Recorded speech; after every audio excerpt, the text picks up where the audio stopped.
سلطان بہت نیک دل، عقل مند اور بہادر انسان تھا، لیکن بدقسمتی سے اس کی جتنی بھی کابینہ تھی، باشمول وزیر کے مشیر اور باقی دیگر درباری تھے، وہ سب کے سب جاہل اور نکمے، اور ان میں کچھ غدار بھی تھے۔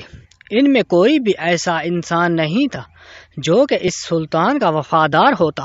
سلطان کی سلطنت میں بہت سے علاقے دشمنوں نے جنگ کے ذریعے چھین لیے، اور ان غداروں کی وجہ سے باقی بھی سلطنت کا نظام درہم برہم تھا۔ ایک دفعہ سلطان دربار میں موجود وزیروں اور مشیروں سے مشاورت کر رہا تھا کہ بگڑتے ہوئے سلطنت کے حالات پر کیسے قابو پایا جائے، اور ابھی یہ مشاورت جاری تھی کہ سپاہی نے آ کر خبر دی کہ سلطان معظم قاضی صاحب آپ سے ملنے آئے ہیں۔ وہ قاضی سلطان کے لیے بہت خاص تھا، کیونکہ صاحب بہت ہی عقل مند اور بہادر تھا، اور وہ فیصلہ کرتے وقت یہ نہیں دیکھتا تھا کہ آگے سلطان کا امیر ہے یا وزیر، لیکن وہ صرف انصاف پر مبنی فیصلہ کرتا، اور اس وجہ سے سلطان کو اپنے وزیروں کی جگہ سمجھتا تھا۔ سلطان نے اپنے سپاہیوں کو حکم دیا کہ قاضی صاحب کو اندر لے آؤ۔ سلطان کے حکم پر قاضی صاحب اندر تشریف لے آئے۔ قاضی صاحب سلطان کے دائیں پہلو میں بیٹھ گئے۔ قاضی صاحب نے سب کو سلام کیا اور پھر سلطان کی خدمت میں عرض کرنے لگا، سلطان معظم، مجھے بڑے ہی دکھ کے ساتھ یہ کہنا پڑ رہا ہے کہ پچھلے کئی مہینوں سے ہماری ریاست میں چوریاں اور ڈکیتیاں بڑھتی جا رہی ہیں، ہر جگہ لوٹ مار ہے۔ ایسا لگتا ہے کہ ان کو سلطان کا بالکل خوف نہیں۔ یہ سن کر سلطان معظم فرمانے لگے کہ میں اسی موضوع پر اپنے وزیروں اور مشیروں سے مشاورت کر رہا تھا کہ آخر ان بڑھتے ہوئے مسائل پر کیسے قابو پایا جائے۔ قاضی صاحب نے چھپے ڈھکے الفاظ میں کہا، سلطان معظم، سلطنت اس وقت گرتی ہے جب اس کی بنیادیں اندر سے ہلائی جائیں۔ سلطان نے مشاورت برخاست کر دی اور قاضی صاحب کو حکم دیا کہ میرے کمرے میں ملو۔ سلطان معظم اور قاضی صاحب کے درمیان گفتگو ہوتی رہی، اور قاضی صاحب نے سلطان کو بتایا کہ حضور والا، بغاوت آپ کے اپنے ہی گھر سے شروع ہو گئی ہے، اس لیے آپ کی سلطنت دن بدن کمزور ہو رہی ہے، اور مجھے خدشہ ہے کہ آنے والے وقت میں سلطنت کی عمارت گر جائے گی۔ یہ سن کر سلطان نے کہا کہ تم اپنی بات تفصیل سے بتاؤ۔ تو قاضی صاحب نے سلطان کو صاف صاف بتا دیا کہ بغاوت آپ کے اپنے وزیر اور قریبی مشیر کر رہے ہیں، اور غدار بھی چھپے ہوئے ہیں۔ اور اس کے بعد قاضی صاحب نے سلطان معظم کو یہ بھی بتایا کہ آپ ان کو کس طرح بے نقاب کر سکتے ہیں۔ سلطان اور قاضی صاحب کے درمیان ابھی یہی باتیں ہو رہی تھی کہ ایک سپاہی نے آ کر خبر دی کہ حضور والا، ایک سوداگر باہر کھڑا ہے جو قاضی صاحب سے ملنا چاہتا ہے۔ ہم نے اسے بہت سمجھایا کہ قاضی صاحب سلطان کے ساتھ اہم مشاورت کر رہے ہیں، لیکن وہ ماننے سے انکار کر رہا ہے۔ اس نے بہت شور مچایا، جس کی وجہ سے ادھر ادھر کے لوگ اکٹھے ہونا شروع ہو گئے۔ یہ سن کر سلطان نے حکم دیا کہ اس سوداگر کو میرے کمرے میں لے آؤ۔ قاضی صاحب نے کہا، سلطان معظم، سلطان جان کی حفاظت سب سے اہم ہوتی ہے، آپ اسے کمرے میں نہ بلائیں۔ لیکن سلطان نے کہا، جب تک میری زندگی لکھی ہے اس وقت تک مجھے کچھ نہیں ہوگا، اس سوداگر کو اندر آنے دیجیے۔ سلطان کے حکم پر سوداگر کو قاضی صاحب اور سلطان کے سامنے حاضر کیا گیا۔ قاضی صاحب نے اس سے پوچھا، بتاؤ ایسی کیا وجہ تھی کہ میری عدالت کی بجائے تم یہاں پہنچ گئے؟ تو سوداگر نے کہا، قاضی صاحب، میں آپ کی عدالت میں گیا تھا، لیکن آپ وہاں موجود نہیں تھے، اور مجھے آپ کے محافظوں نے بتایا کہ آپ تقریباً 15 دن کے بعد واپس لوٹیں گے، اور میں اس وقت تک انتظار کیسے کر سکتا تھا، اس لیے میں آپ کے پاس ہی آ گیا۔ یہ سن کر قاضی صاحب نے کہا، بتاؤ تمہارا مسئلہ کیا ہے؟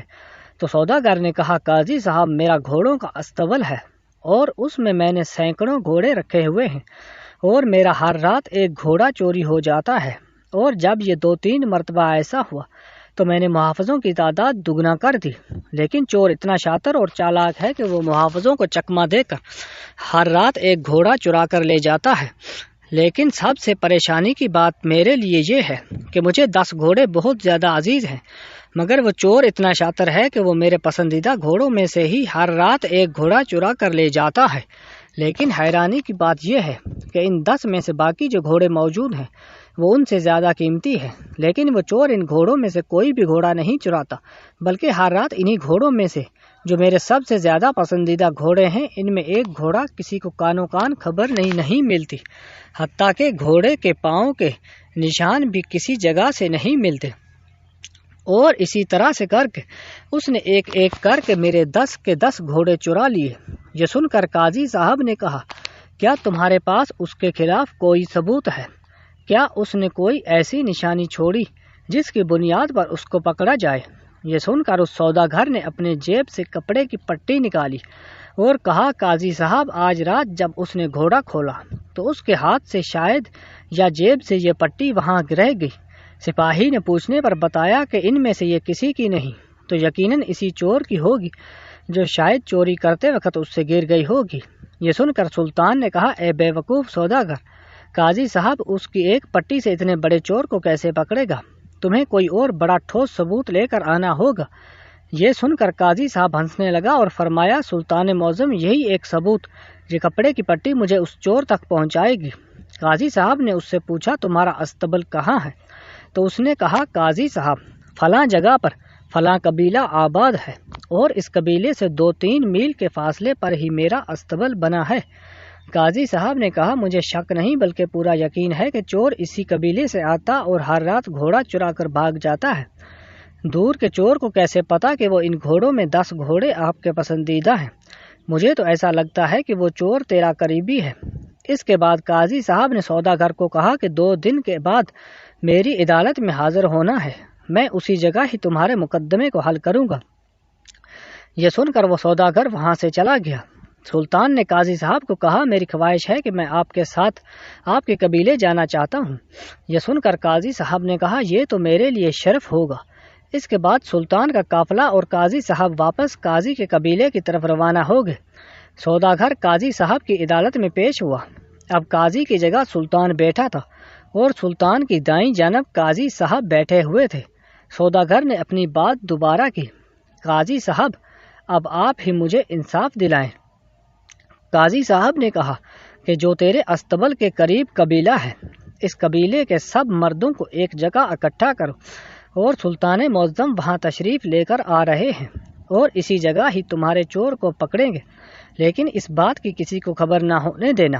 میں تمہارے ساتھ سلطان کا ایک قاصد بھیجتا ہوں، وہ قاصد یہ جا کر پیغام دے گا کہ سب لوگ ایک جگہ اکٹھے ہو جائیں۔ قاضی صاحب سوداگر کے ساتھ سلطان کا قاصد بھیج دیا اور سلطان کے حکم پر تمام قبیلے والے ایک جگہ اکٹھے ہو گئے جن میں صرف مرد تھے۔ اب قاضی صاحب اور سلطان صاحب نے اس نوجوان کو کہا کہ ان تمام آدمیوں کو ایک قطار میں کھڑا کر دو۔ تمام قبیلے والے کو ایک ایک قطار میں کھڑا کر دیا گیا۔ اب قاضی صاحب نے ان سب کو کہا کہ ان کی کوہنیوں تک کپڑا ہٹاؤ اور دیکھتے جاؤ، اور ان تمام قبیلے والوں کی کوہنیوں سے کپڑا ہٹاتا گیا اور آگے چلتا گیا، اور قاضی صاحب ہر ایک کو بڑے غور سے دیکھتا رہا۔ ابھی چند لمحے گزرے تھے کہ قاضی صاحب نے کہا سوداگر تمہیں مبارک ہو، تیرا چور پکڑا گیا۔ یہ سن کر سوداگر بڑا حیران ہوا کہ قاضی صاحب آپ کو کیسے پتا چلا کہ یہ میرا چور ہے؟ قاضی صاحب نے کہا جب تم نے اس کی کوہنی سے کپڑا ہٹایا تو میں نے دیکھا کہ اس کی کوہنی کے قریب ایک جگہ ایسا نشان نظر آیا جیسے وہاں پر کئی دنوں تک کوئی پٹی باندھی گئی ہو، اور یہ پٹی اس وقت باندھی جاتی ہے جب بازو سے کوئی زوردار چیز کھینچی جائے، اور اس درد سے نجات کے پانے کے لیے وہی پٹی باندھی جاتی ہے۔ پھر سلطان نے اس چور سے کہا کہ تم اور کوئی گھوڑے بھی چوری کر سکتے ہو، لیکن صرف وہ 10 گھوڑے ہی تم کیوں چرا کر لے گئے جو سوداگر کے سب سے زیادہ پسندیدہ گھوڑے تھے، حتیٰ کہ وہ باقیوں سے زیادہ قیمتی نہیں تھے؟ تو اس نوجوان نے کہا قاضی صاحب یہ سوداگر کے ایک عام سوداگر تھا، لیکن اس کا وقت بدلتا گیا اور یہ دن بدن ترقی کرتا گیا، اور اس نے اتنا بڑا استبل بنا لیا، لیکن اس نے کبھی اپنے قبیلے میں کسی غریب کی مدد نہیں کی۔ قبیلے کے کئی خیمے میں غریب لوگ کئی دن تک بھوکے سو جاتے ہیں، لیکن اس نے کبھی کسی کو ایک نوالے کے بارے میں بھی نہیں پوچھا۔ میں اس کے پاس مدد طلب کرنے کے لیے آیا تھا، لیکن اس نے میری ایک نہ سنی۔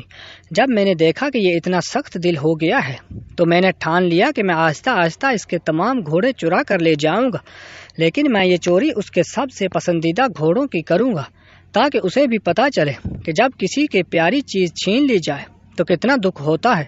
قاضی نے کہا تیرا دل صاف تھا، لیکن تیرا طریقہ کار غلط تھا، اب بتاؤ وہ گھوڑے کہاں ہیں؟ اس نے کہا قاضی صاحب میں نے وہ گھوڑے فلاں تاجر کو بیچ دیے اور ان سے راشن خرید کر میں نے تمام قبیلے کے لوگوں میں بانٹ دیا۔ یہ سن کر سلطان نے کہا ان سب گھوڑوں کی قیمت میں ادا کروں گا، اور اس نوجوان کو قاضی صاحب نے سلطان کے حکم پر اس نے رہا کر دیا، کیونکہ اس کا مقصد غلط نہیں تھا۔ لیکن آئندہ سلطان نے اسے تاکید کی کہ چاہے تمہارا دل جتنا بھی صاف ہو، کبھی بھی اس طریقے کی چوری نہیں کرنا۔